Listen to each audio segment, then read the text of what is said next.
What's going on, you guys? It is another episode of the Sci-Fly Zone where the multiverse meets a seventh inning stretch. It's your boys Trenton and CJ, and today's destination is Major League Baseball. We're going to be covering who we think should be on the All-Star team. We're going to be going through our ballots, giving some hot takes. It's going to be a fun time. Yeah, absolutely. We're halfway through the season already, so it's getting about that time for All-Star votes and the All-Star game and the Home Run Derby, so it should be fun. We're going to have some fun names on here. Yeah, so let's get into it. We're going to go through the ballot in ballot order. So we're going to start off at first base, and I got to say, first base has got to be probably the most stacked section of the ballot outside of DHs and outfield. Like on the AL side alone, you got guys like Murakami, Aranda, Contreras, Vlad, Rice, Walker. Like, that's a lot of guys that could be on the first base side alone. And then on the NL side, you got guys like Olson, Bowers, Harper, Stewart, Vargas. It's so tough having to narrow it down to just one guy, and I'll do my best to not try and say that this video too. So I'll just have a number two guy, to go behind my number one guy. So for the American League, I gotta go with Nick Kurtz with Ben Rice as my number two. And then for the NL, I gotta go with Jake Bowers with Ildemaro Vargas as my number two. I like it. I like that Ildemaro Vargas pick. He's been having a great season. I'm flipped on the AL. I have Ben Rice over Nick Kurtz, but I do have Nick Kurtz as a close second. Ben Rice has just been unbelievable offensively this year. He's got a 641 slugging percentage, so every time he swings the bat, he's basically hitting for extra bases. And then the National League, I also have Jake Bowers, although I really wanted to go with Matt Olson just because I really like him as a player. He plays every day. He's an extra base hit machine, but Jake Bowers is really having a breakout season this year. He went into this year with a negative 1.2 WAR. This year, he has a 1.6 WAR in just this season. So he's been having a very late breakout season, hitting 286. He's got 12 homers. So, yeah, I think those two both deserve to be starting first baseman. Yeah, exactly. And the Brewers aren't exactly known for having like the biggest bats in the league. So to have a guy on the Brewers doing some really big offensive damage is really awesome to see. Yeah, 100%. They're usually just a team of a lot of really good guys, but not really that standout player. Yeah. 100%, bro. So for second base in the American League, I got Ezekiel Duran with Ernie Clement as my number two. And then for the NL, I got to show love to the Brewers, as my first two National League picks are going to be Brewers, with Bryce Terang as my pick with Brandon Lowe at second. I like those picks. I like that a lot. I have Ernie Clement as second base with Ezekiel Duran closely behind him. And then second base for the National League, I have Luis Arias, actually, because Luis Arias has always been one of the best contact hitters in the game. He never strikes out, but this year he's hitting 324, and the defense is very much better than it has been in the past, which is huge for him. He's been working a lot with Ron Washington. Defense has really been the thing that has plagued Luis Arias with his lower and short contracts because he just can't really do much on the field. But this year he's been much, much better, highly improved. Yeah, no, totally. He was definitely one of the guys that I was contemplating picking for sure. Also got to show a little bit of love to Xavier Edwards as well. He's also having a great year. Yeah, I believe he might have been leading baseball in batting average at one point during the season, and then he's just been slowing down, and he's still hitting over 300. So, yeah, the Marlins got something good going with him and Otto Lopez. Yeah, 100%.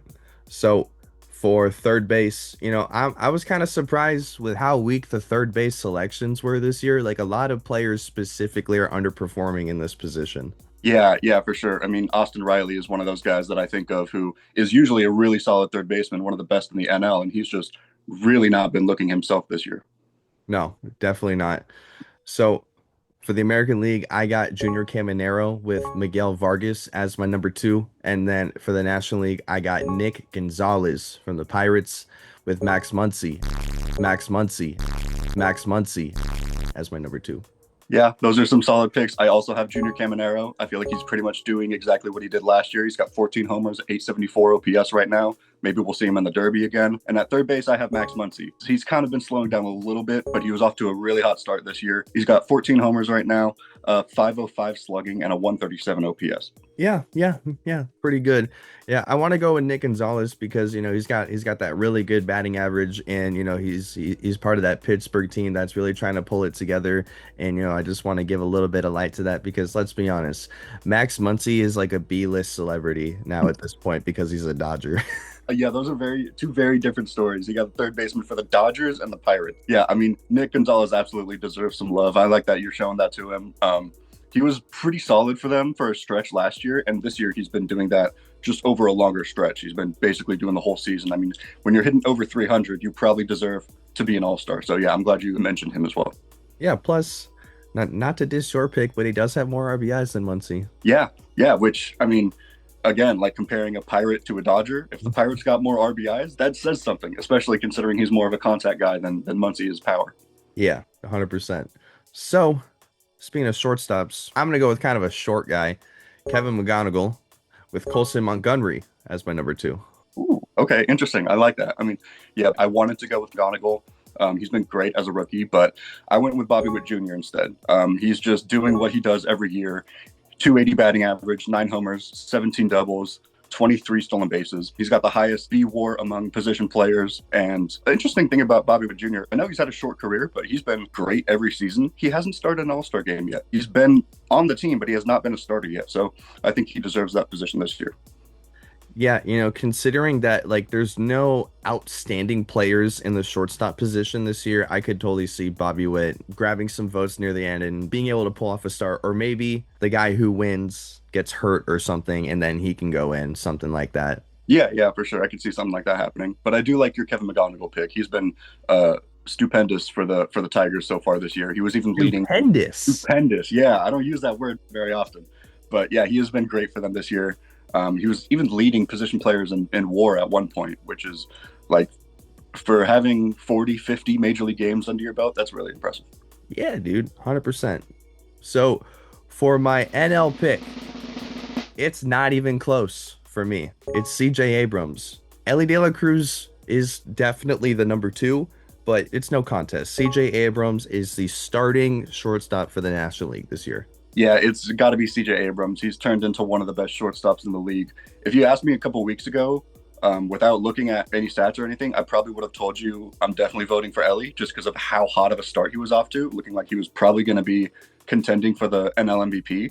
And he still could. He's still having a great season. But yeah, CJ Abrams has quietly passed him and become just the best shortstop in the National League. I mean, he's got a 289 batting average, a 533 slugging percentage, and a 915 OPS. He's already got 14 homers. His career high is 20.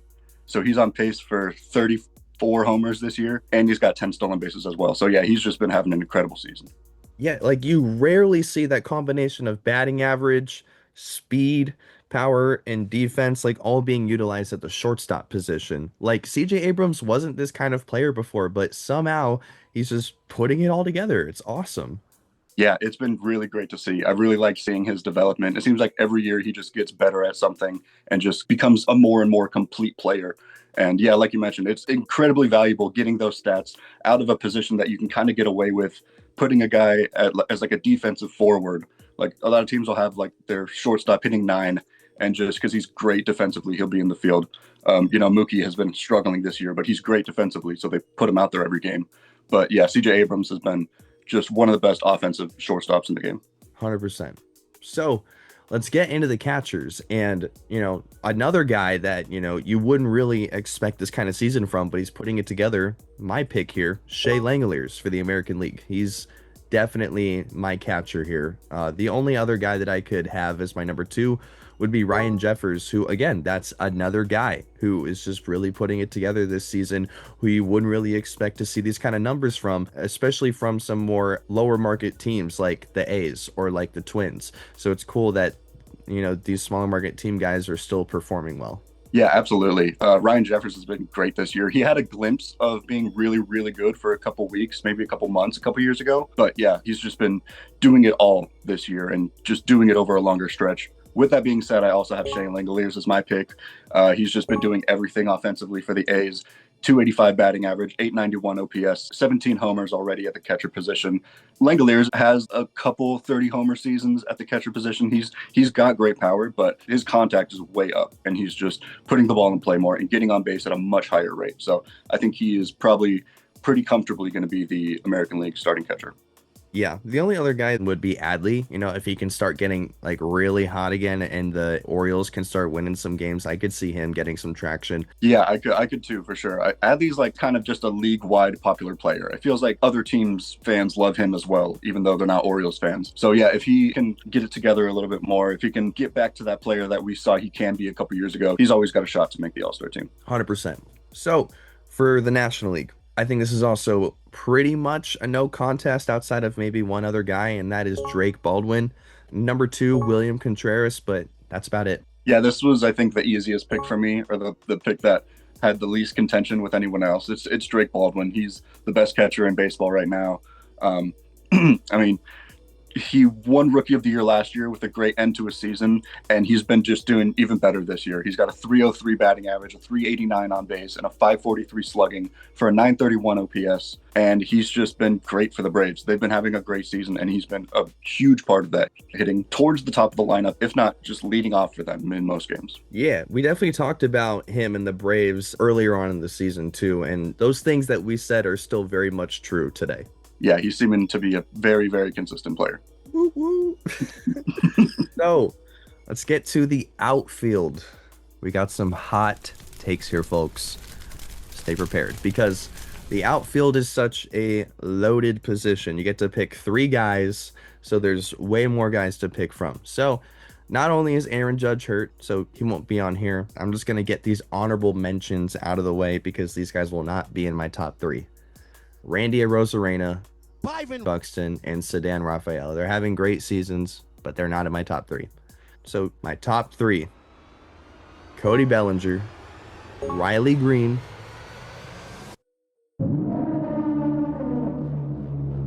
Wade Meckler. Send him to the All-Star game. He deserves it. I know he's only played 20 games or something, but the way he's played, I don't see him slowing down. I'm an Angels fan. I get to have one bias pick, and this is my bias pick. Send Wade Meckler to the All-Star game. His story is incredible, and he deserves every bit of recognition that he's getting. I love it, man. I love it so much. I was very, very close to putting Wade Meckler on my lineup here. I really, really wanted to do it. It was just the games played that held me back from it. But I mean, we've seen anything from Jacob Mizorowski last year, it's that games played doesn't necessarily matter for All-Star voting. If you're that good, then you're going to get on the team, you know? And yeah, I think there's a real chance that he could. I mean, he's hitting 333. He's got a 382 on base percentage and a 529 slugging for a 911 OPS in 16 games. Like, he came up to the league, his first at bat this year, homer off of Jacob deGrom, and he really hasn't slowed down since then. It's been a great story. The fans love him. Everybody's embracing him. It's really, really cool to see. All that being said, I couldn't bring myself to putting him on my All-Star lineup. I did have him as an honorable mention, though. My three outfielders for the AL are going to be a different Angel in Mike Trout, Byron Buxton, and Riley Green. I did want to go with Aaron Judge, but obviously he is hurt, so he's probably not going to be on there. Mike Trout, his batting average has dropped a little bit, but the power is still there. He's still got an 833 OPS, 14 homers, I believe. He's still going solid in center field. Byron Buxton is, again, showing us what he can do when he's fully healthy, the power and the speed combination with the defense. He's just one of the best outfielders in baseball when he's healthy. And Riley Green, kind of the opposite of Mike Trout, where his power is down, but his contact is way up. He's hitting above 300. So I think that would be a really solid outfield for the AL. Yeah, I love it. I totally see the vision. I mean, we all basically had the same guys that more or less deserved it. So yeah, it's the same like five names, just ranked a little differently. yeah. So for the National League, my honorable mentions: JJ Bleday, May Player of the Month, Corbin Carroll, Brandon Marsh, and O'Neal Cruz. If these guys got in, I would be totally cool with it, but they're not who I'm voting for. Personally, I'm going Michael Harris II, Andy Pages, and Jordan Walker. I like that list a lot. My list is pretty different, although again, with American League, it's similar names, just ranked differently. I do have Corbin Carroll. Hi, how are you? I have Jordan Walker, and I have Angels legend Brandon Marsh for the Philadelphia Phillies. He's just been great this year. 333 batting average, tied for second in baseball. He's another one of those examples of leave the Angels and become one of the best players in the league, yada, yada, yada.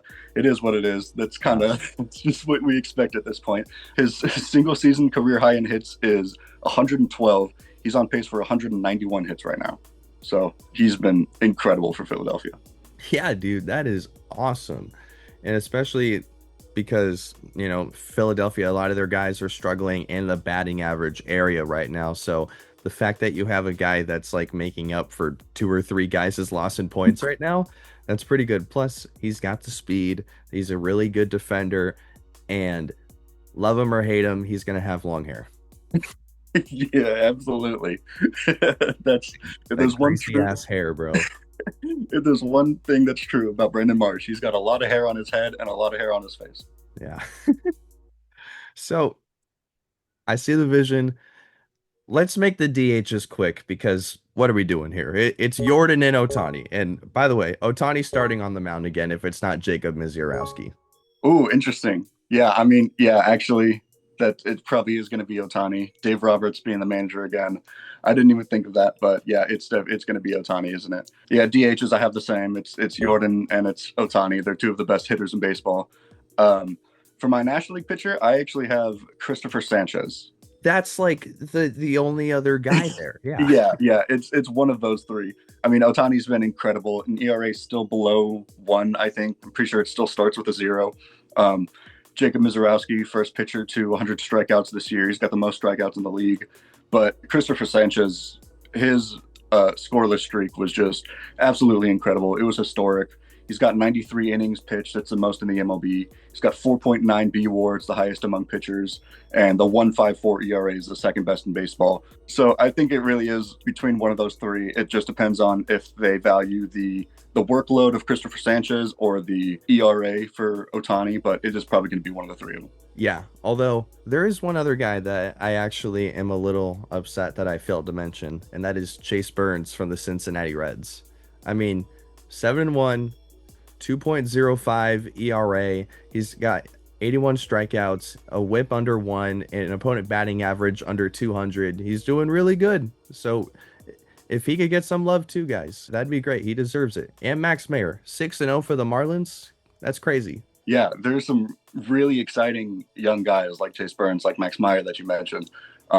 Yeah, I'm sure they're going to be in conversations like this a lot in the future. They're probably going to be making several All-Star starts. So yeah, I'm excited to see where they go in their career. Same. So last but certainly not least, the American League starting pitcher for the All-Star game. I got two names here. Either Cam Schlittler from the Yankees or Parker Messick from the Guardians. Yeah, I like that, man. I mean, they've been very solid for their teams this year. Two more really young guys who have been great for their teams since getting called up. Cam Schlittler has an incredible ERA right now. I think it's like 1.87 or something stupid. He's just been one of the most dominant pitchers in baseball. He throws like a 98-mile-an-hour sinker. He's only thrown less than 30 games at the major league level, which is weird to think because of how dominant he's been. He feels like a veteran, but that light workload is sort of what is keeping me from making him my all-star starter. I feel like the all-star game starter should be a veteran who's been doing really well or a more established pitcher that's been doing really well. So I don't have those guys. I do still have a pretty young player. I'm going with Jose Soriano. I think he could be the all-star starter, man. Honestly, he's got an ERA below 3 still. He had the historic start to the season. He's got the 7th most strikeouts in baseball, too. So he's still a top 10 pitcher. He's got a little bit more time in the major leagues than some of these other young guys. Not much, but yeah, I think it could go to Jose Soriano. He's been super exciting, and he's been getting a lot more popularity around the league. Yeah, no, I totally see the vision. Would it change your mind if the difference between Christopher Sanchez and a guy like Cam Schlittler, the amount of innings that they've thrown this year, the difference is only 10 innings? Does that change your mind? That would definitely make me think about it some more. I'm like, yeah, I mean, I'm very close to taking Cam Schlittler over them just because he has been so incredible this season. Um, I mean, obviously, Cam Schlittler, Christopher Sanchez, different leagues, but just like the general argument, because like Misiorowski and Sanchez, same thing. Like their difference in innings is like less than 15. yeah, true. I think it's more so the number of years they've been in the league for me. I Yeah, think yeah, that's probably where I'm at. But yeah, I mean, there's no doubt in my mind that Cam Schlittler deserves the All Star start, and there's a really solid chance he is the starter for that. I mean, there would be a really exciting matchup if it's Otani and Cam Schlittler, Yankee and Dodger, uh, starting off the game. That could be a World Series matchup we see. yeah, dude. So that is our video today for our all-star ballots. Let us guys know who you think we should have picked, who your ballots are. You know, if there's anyone that you feel is not getting votes, let us know in the comments. And if you hate our votes, let us know too. We would love to know. But yeah, if you enjoyed this video, we'll definitely be making more stuff like this in the future. You know, potential home run derby stuff, you know, the what happens in the all-star game and the home run derby, and more MLB news along with Marvel content and DC content. So if you like that stuff too, then feel free to check out our other videos as well. We're also covering Spider Noir right now. That video is coming out very soon. So yeah, hope to see you guys on the next one. Peace.